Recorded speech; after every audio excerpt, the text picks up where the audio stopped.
በነቢ የሚጨክን አንጀት የለም አይደል? ለነቢይ ያልተገዛ ነቢይን ያልወደደ ነቢይ የማይል የለም። ለምን እንደዚህ በፍቅራቸው እንዳንበረከኩን ታውቃላችሁ?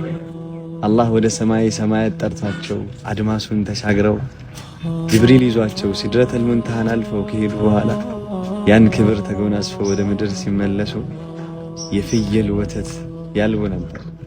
ድሆች ጋር ቁጭ ብለው ክብራቸውን ሲያስበው ድሆች ጋር ቁጭ ብለው አንድ ሰዓት ላይ ይመገቡ ነበር። ካነ ከቢራን ዱነ ተከቡር። ልክ እንደኛ የሆነች ቦታ ሄድኩ ብለው የሆነች ነገር አገኘሁ ብለው በወንድማቸው ላይ አይኮሩም ነበር። ካነ ከቢራን ዱነ ተከቡር። ትልቅ ነበር ያለ ኩራት። ቢአቢ አንተ ወኡሚ ያ ረሱላህ፣ እናቴም አባቴም እውነትም ፊዳ ይሁንልኝ። ታዲያ ይህ ነቢይ ሰለዋት አይገባው? ይህስ መልእክት ሼር አይገባው? ወሰሉ ዐለይህ ወሰሊሙ ተስሊማ